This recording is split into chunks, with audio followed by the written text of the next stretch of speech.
Buddha Chick with Janice Lynne Lundy today on the Universal Learning Series radio show. I'm your host, Sandy Andrew. Welcome.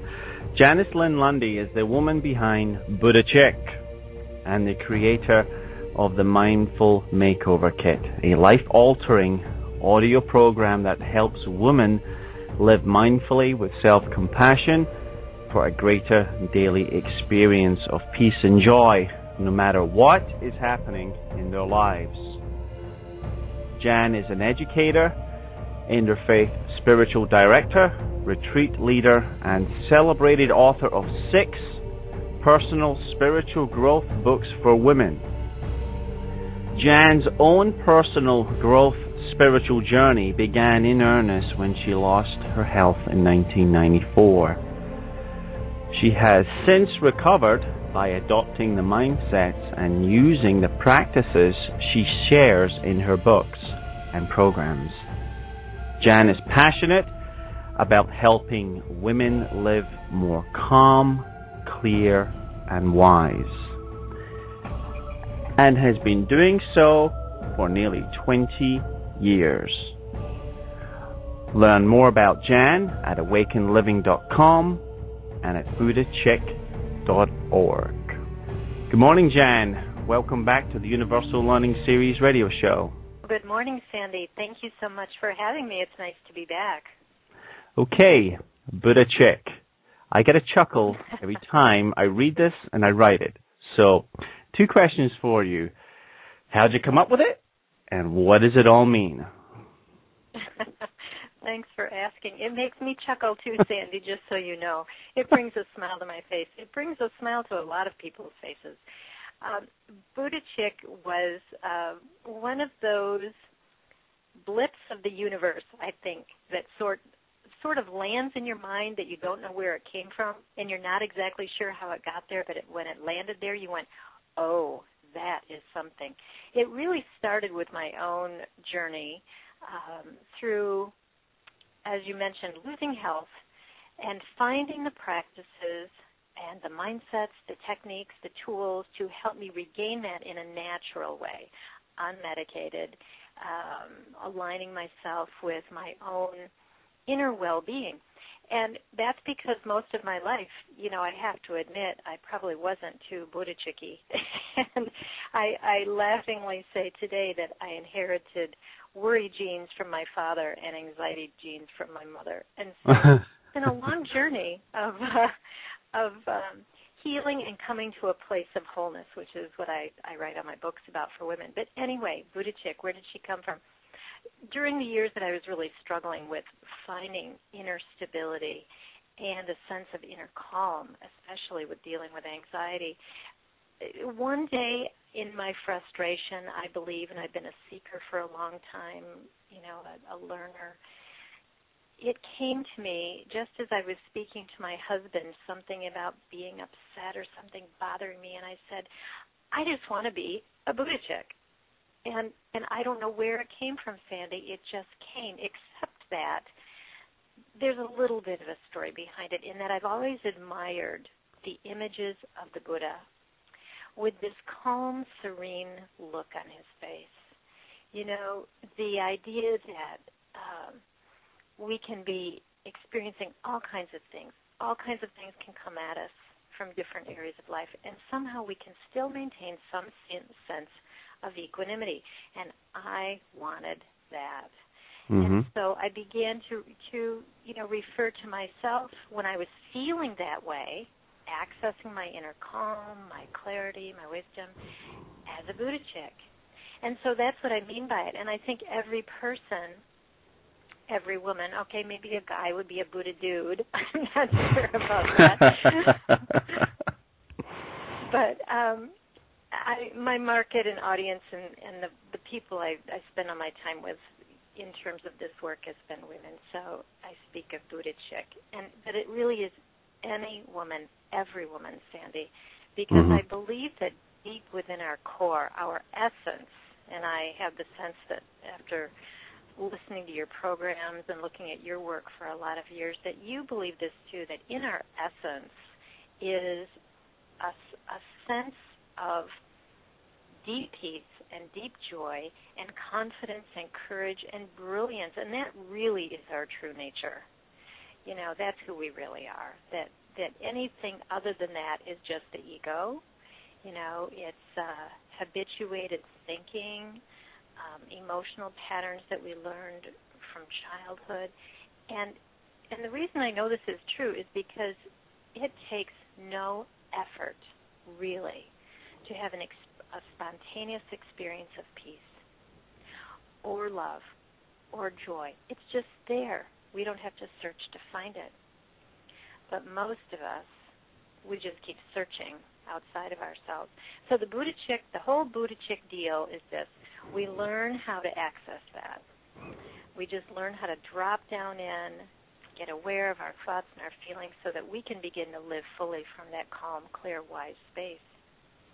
And so that's the Buddha chick journey, getting back in touch with your, as Chogyam Trungpa might say, your basic goodness, your essence of who you really are at your core. Okay, Jan. So the Buddha chick, is it a program you've put together comprised of books and audio stuff, or what is it? What's the program? Yes. Well, as I described it right now to you, it sounds like a mindset, right? It's a way of being in the world. Yeah. And so I developed a program, and there are two parts of the program. I actually do an online training that's called Buddha Chick Training, and then I created the Mindful Makeover Kit for people who aren't really interested in taking an online course or working with a teacher one-on-one, which is what people do with me when they take one of my online courses. You know, it's a complete audio program downloaded to your iPod. It has over 50 recordings with guided meditations and teachings of how to access, you know, your calm, clear, wise self, even in the midst of the busyness of everyday life. So that's how it works. Okay. How long have you been doing Buddha Chick? Buddha Chick launched officially a year ago. Now, the journey actually started before then. I started having inklings in, I'm going to say 2008. But really, it's the culmination of my life's work. It's like every time I experience some kind of big thing in life, especially a health challenge, another piece of the puzzle was put together. The Buddha Chick program is based on three basic practices and teachings. And the first one I found when I lost my health in 1994, and that was mindfulness. Because with mindfulness, we learn that we just have to do what is here, right now, in this moment, and pay attention. And if you're a crazy out in the world woman living as I was by sticky notes on the dashboard of my car to remember where to go next, it was just so relieving to find mindfulness. It was like being able to be present to yourself and not a million things at once was such a gift, and it was very healing. So that was the first component of the program. And then I lost my health again in 1998, and the piece that I found then was self-compassion. How to really, once and for all, live more gently with ourselves, stop pushing, shooting all over ourselves, keeping up with this pace that is just really mindless and very stressful, very, very stressful, especially for men and women that are, they have families and jobs and they're trying to just pull it all together. The idea of inner peace is something they love, but how do you really do that when life is the way it is? So that piece came in next. And then in 2007, as my book, Your Truest Self, was being published, I experienced yet another health issue. And the component that came in for that one, for relief, was loving kindness practice, which is actually sourced in the Buddhist tradition. It's called metta, or loving kindness practice, and it uses phrases of self-blessing and self-care to stabilize your thoughts and emotions. So all those three components really have gathered, they've been gathered together over the years with all the tools and practices I've compiled, and that has become Buddha Chick training and the Mindful Makeover Kit. So really it's 20 years of personal work and research and work with lots of women all over the United States and internet now all over the world to find what works. Are you busy with this Buddha Chick program now? It is busy. It is busy. But the thing is, you know what? I'm healthier than I've ever been because it's about living the practices. Yeah. I'm calmer than I've ever been because, it takes time to change our minds and work with our emotions in a proactive way. And so it takes, we know, 21 days to create a habit. I say 90 days for the habit to stick. And then after that, it can become lifestyle. So for me, it's lifestyle. This is exactly how I live, every single day, 24/7. And if I fall off the track a little bit, I know exactly what I need to get myself back on that path of peace. And so it is, it's everything I do. So I'm very passionate about the work because I know it works. I recovered from severe anxiety and beginning stages of agoraphobia, from chronic fatigue by using these practices. So I know they work. Jan, give us a couple of examples here of the practices you use in Buddha Chick to help people. Let's talk about what one of those foundational practices might be. Is that okay, Sandy? Sure, go ahead. There's really a deep truth that runs through all of this. And so it's a mindset, but it's also a practice. And I call it the Buddha Chick magic formula for inner peace. This is true for anybody, male, female, young, old. This principle works for everybody in terms of inner peace. And this is how it works. I call it calm, clear, wise. And let me tell you the foundation of that. If we can maintain a sense of inner calm, and what I teach in the Buddha Chick program is how to do that through what are called self-soothing practices and mindsets. When we are calm, everything is wonderful in our world.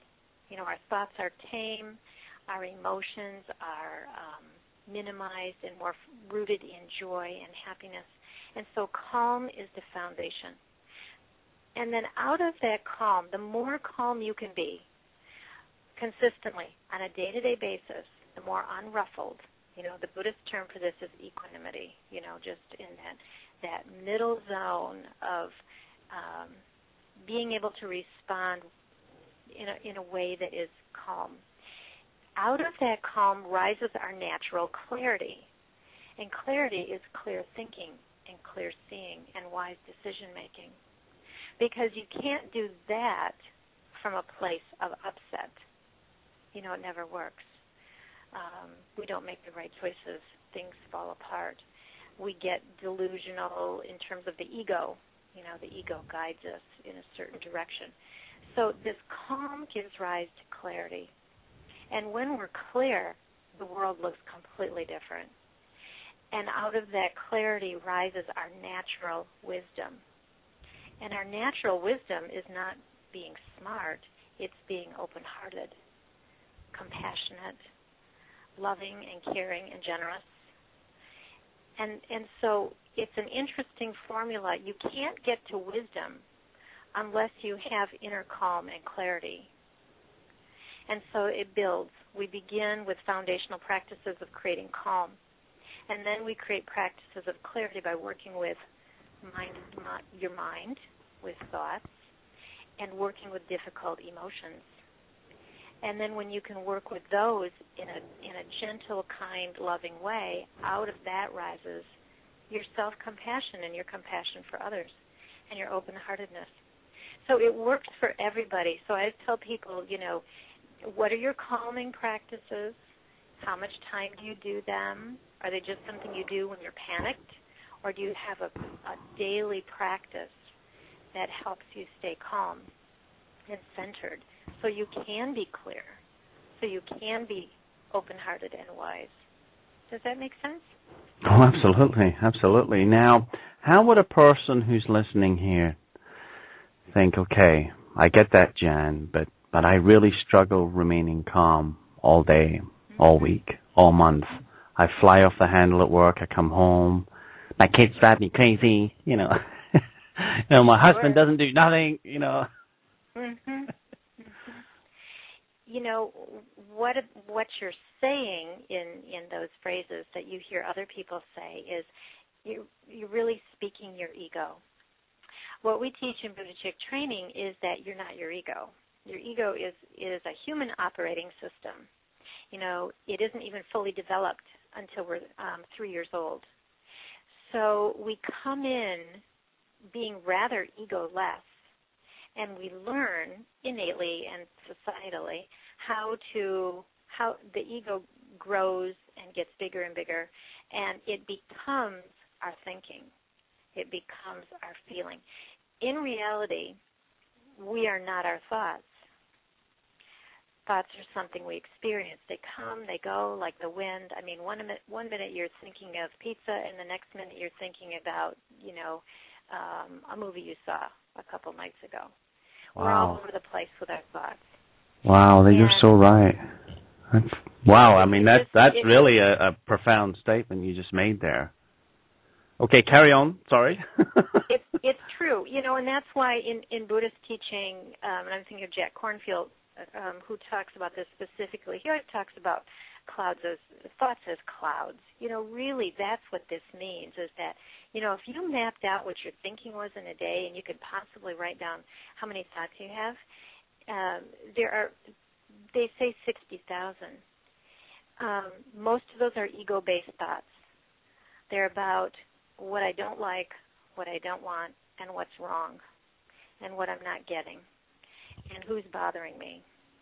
And so when we learn that we're not our thoughts, I kiddingly say, it's like we wear a sign around our necks, like the sign outside the big toy store that says, thoughts are us. We believe everything we think. And the truth of the matter is, I kind of came up with that notion because of a bumper sticker I saw a number of years ago. I actually wrote an article about this once that said, do you believe a bumper sticker can save your life? and I think it did for me, because the bumper sticker said, you don't have to believe everything you think. And once we become aware that there is someone beneath or beyond those thoughts that can have a different relationship with the thoughts, the whole lay of the land starts to change. It's the same thing with emotions. Sandy, we walk around with, it's like we wear a sign on our neck that says emotions are us. I am angry. I am this and that. Well, what I've always believed and what I teach in the courses is that you are not that. You are not anger. You are not jealousy. You are not greed. You may be having an experience of it right now, but it will change. Unless you do it habitually and you keep speaking your ego and speaking the anger. But I show them how they can stop doing that so that we begin to observe. I know you know about the observer. We begin to observe the thoughts that arise and the emotions that rise. And then because we've been calming ourselves, from the very beginning with laying a foundation of what I call unshakable peace, when one of those thoughts arises, we can recognize it like a scientist. A big part of the program is I teach them to be Buddha Chick scientists. I know you're a scientist guy, so you might like this. But teach them how to observe the thought as it arises and feel it in their body. Notice how it reacts in their mind. And then through a specific set of practices, we can learn how to respond to that thought or emotion differently rather than just speaking it. You know, we don't have to speak and act on our ego every single time. So that's what I see happening in the world. You know, we're acting like we're just a bunch of egos running around, speaking everything that comes to our mind because we believe it, and acting out every emotion that arises because we think it's true. And in reality, they're not. So, Jan, they're just human experience. What you're saying is that emotions and thoughts are human experience and are not at the core of the spirit, per se. Yes, I would say it that way. Others might say, who are not spiritual, might say that it is just in the essence of who we are as luminous beings, or as, again, Buddhist teachers might say your basic goodness, which is, you know, this core essence of who you are. That we're in a human body, and so we have this thought process that works as a human being, and it's a wonderful process. It's wonderful being human, unless we let those thoughts that are often rooted in fear, ego-based, dominate us. And it feels like that's like what many of us are doing right now. You know, we've been really trapped in fear. They say ever since 9/11, you know, there's just been a huge escalation of an undercurrent of just anxiousness and fear that's been unparalleled, you know, in history. And so this low-level anxiety, this low-level fear it's just a manifestation of the ego. And so the more we listen to it, the more in trouble we get in terms of our relationships and our health and our finances and everything. So, you know, what we're really going back to in terms of Buddhist is this core, you know, who are you really? And I think of it as like that's the essence of who we are, and everything else gets laid on top of it almost like camouflage. You know, like this negative thought can be camouflaged. We can take it off so that your essence comes through again. Because our essence, I believe, is love and kindness and compassion. It's tarnished, you know. It's overlaid with all of these different things that we've been conditioned to believe, and also the way our world operates, our societies operate. So it's a beautiful journey when you can get beneath that, because everything changes. You know, the world appears different, your life feels completely different, your health can return. I'm teaching this, I want to throw this in real quick, Sandy, but I'm teaching Buddhist training in the fall for the first time ever. It's a 2-semester course, fall and winter, for women with health challenges, because 1 in 2 women have a chronic health condition. I was really shocked to read that. Oh, my goodness. 1 in 2 has a health condition that they are living with consistently. And yes, many of them are stress-based, you know, but the autoimmune diseases are on the rise for women, you know, fibromyalgia, chronic fatigue, neurological things like MS and lupus and so on. They're at an all-time high. Anxiety is at an all-time high. It used to be that the most frequently written prescription was for depression. Now it's for anxiety. And these are all states that we can work with, you know, to improve the quality of our mental and emotional well-being. So that starts September 12th, and I do have information online about that, because that's been my journey. You know, how do I keep my health stable, knowing the world we live in is a very challenging place? Jan, do you get a great sense of positive energy and inner healing to you by helping others? I wanted to ask you that earlier, but you were talking so nice I didn't want to interrupt you. Oh, absolutely. Absolutely. And it really harkens back to that first question you said, so is Buddhist keeping you really, really busy? Absolutely. But that's why it's a good busyness, because I work one-on-one with people, and then also, in a classroom situation, and also online in these various opportunities, and in person. It is self-healing, because if I am in a place of calm and clarity when I'm communicating with someone, and I'm being present for them as they begin to witness their own process in a new way, it only benefits me as well. It creates, cellular well-being. So it's definitely a win-win situation, that's for sure. Yeah. Okay, Jan, so you've touched on some of the things in your program here that can bring calm, clarity, and self-compassion for women. That's a big deal, those three things, to be calm, have clarity in your decision-making, and have compassion for yourself and for others. I mean, that's priceless. You know that? I mean, because when you have them, you have everything. You have everything. Everything. That dollar in your bank account feels like 10 million. Doesn't matter. And the 10 million you have in your bank account feels whatever. Doesn't matter. It's a big thing. To be calm, have clarity, and have compassion. That's huge. It is huge, and it's funny you mentioned that. I love your metaphor there of the bank account, because just lately I've written 2 letters to friends. I'm an old-fashioned letter writer, by mail. Mm-hmm. And in each of those letters I wrote, I feel so rich, especially at this time in my life, because I have this at my disposal. I know how.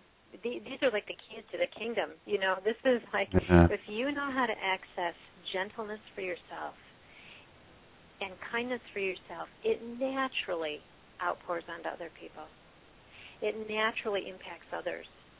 So, by your own self-healing process, you are healing others. Yeah, compassion is the ticket. I mean, we all know that from hearing, His Holiness the Dalai Lama, talking about compassion again and again. He's the embodiment of compassion, and you feel it. I don't know if you've seen him in person, but, you absolutely feel it, and it transmits to you. And I can just, if more of us could get to that place of being as kind to ourselves as we can be, we're really doing a service for mankind, because that will ripple out just like water onto others, and it's a great gift, absolutely. Okay, so how do women sign up for your program, the Buddha Chick? Yep, they can go online to buddhachick.org, and they'll see information right on the homepage about the new training that starts September 12th. And as I said, if that's not something they want to do, live, it's an actual 10-week course, one semester, 10-week the next semester, with live podcasts and bi-weekly, bi-monthly, twice-monthly lessons that go out with recordings. They can do the Mindful Makeover themselves, self-paced, and that's on the website too. They can purchase it. It's all downloadable.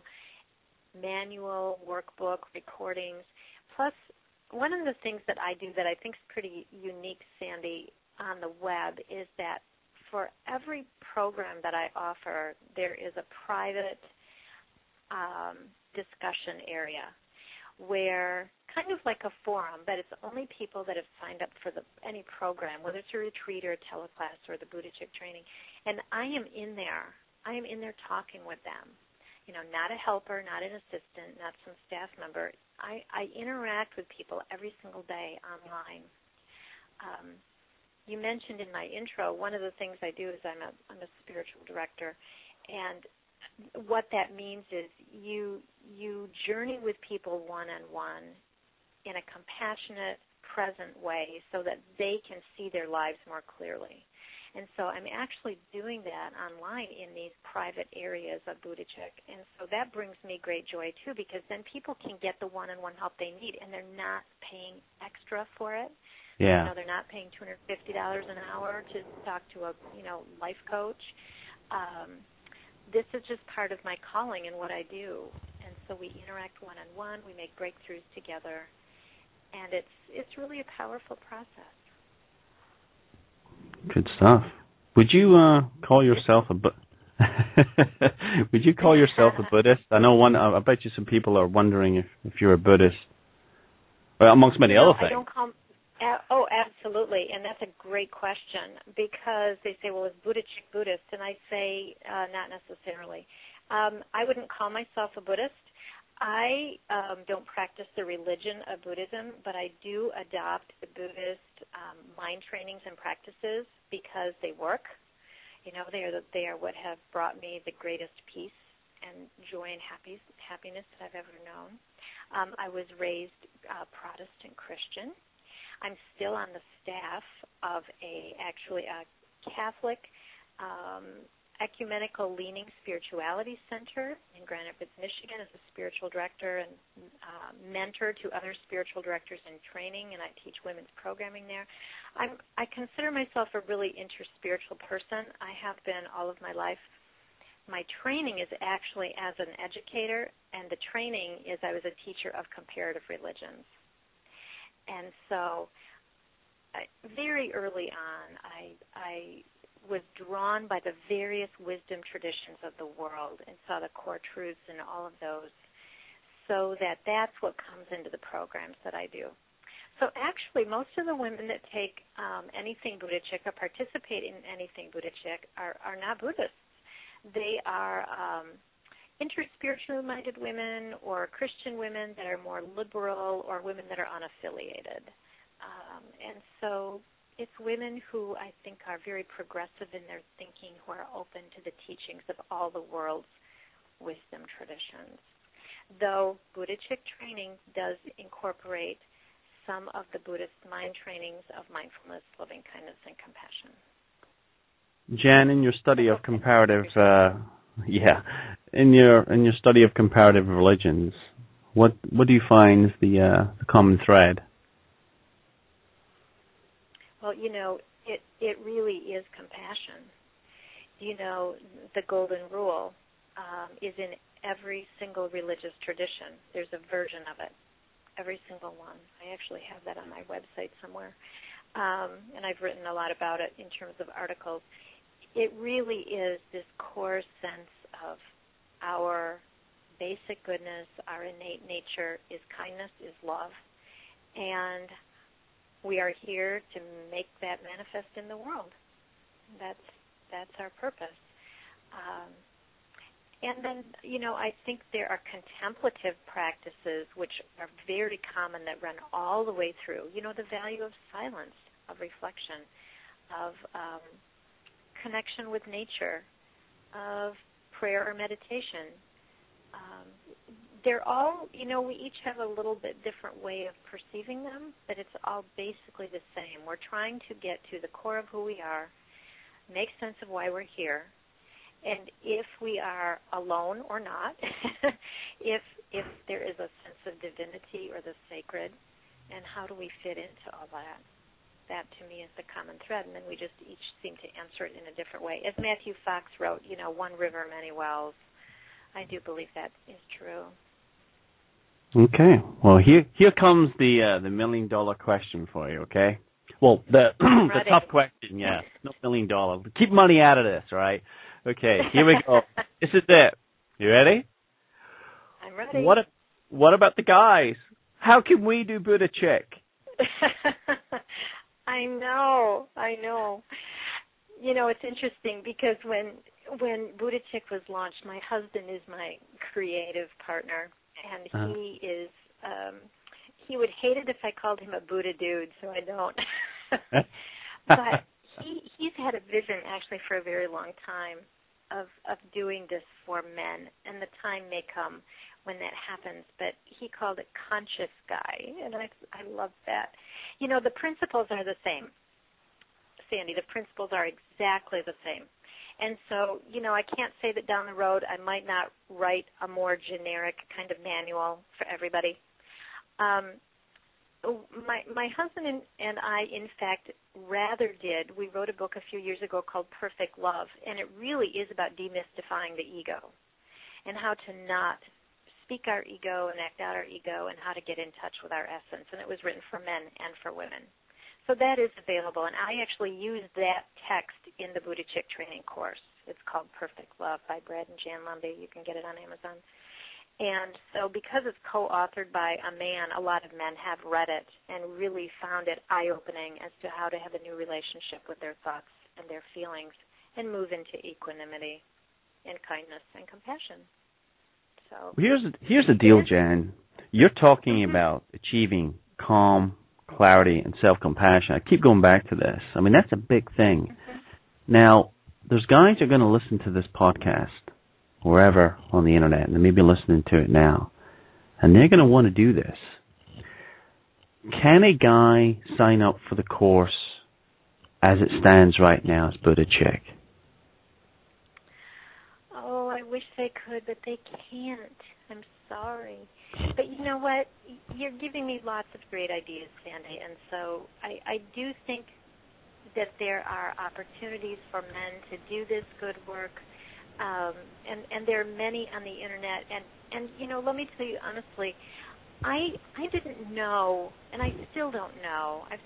I am a woman. I've spent so much time with women all of my life that I'm not sure I always had the languaging that men understand. Like I've had people read my work. I've had men read my book, for example, Your Truest Self, and they go, I loved it. I absolutely know these are the 12 truths to live by, but you know what? I don't use your language.